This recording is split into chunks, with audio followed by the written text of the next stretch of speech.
నిర్మల్ జిల్లా కుబీర్ మండలం అంతర్ని గ్రామంలో పెను ప్రమాదం తప్పింది. శిథిలావస్థలో ఉన్న ప్రాథమిక పాఠశాల బిల్డింగ్ ఒక్కసారిగా కుప్పకూలింది.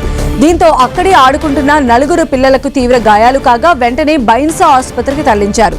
కొన్నేళ్లుగా స్కూల్ బిల్డింగ్ శిథిలావస్థలో ఉందని, దాన్ని కూల్చివేయాలని ఎన్నిసార్లు అధికారులకు విజ్ఞప్తి చేసినా కూల్చివేయడానికి గ్రామస్తులు ఆరోపిస్తూ ఉన్నారు. గత వారం రోజులుగా కురుస్తున్న వర్షాలకు స్కూల్ బిల్డింగ్ పూర్తిగా నాని చివరకు కుప్ప కూలిందని ఉపాధ్యాయులు వివరించారు. అయితే పాఠశాలకు సెలవులు ఉండడంతో పెను ప్రమాదం తప్పినట్లయింది.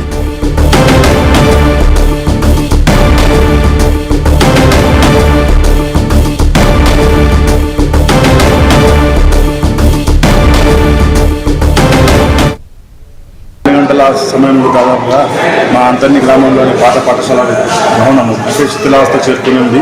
దానికి మేము చాలా గత 10 సంవత్సరాల నుంచి దానికి వాడకంలో లేదు. కాకపోతే ఈ వర్షాల మూలంగా ఆ శిథిలావస్థకు చేరింది. ఇట్టి భవనాన్ని డిస్మెంటల్ చేయడానికి మేము గతంలో చాలాసార్లు పై అధికారులకు రాతపూర్వకంగా మరియు ప్రత్యక్షంగా కూడా వాళ్ళకు విన్నవించడం జరిగింది.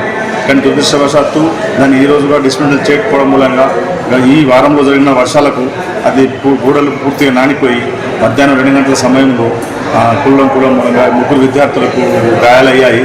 ఇందులో ఒక విద్యార్థి మా పాఠశాలకు చెందినవాడు, మిగతా 2 వేరే గ్రామం నుంచి చుట్టచూపుగా వచ్చిన విద్యార్థులు.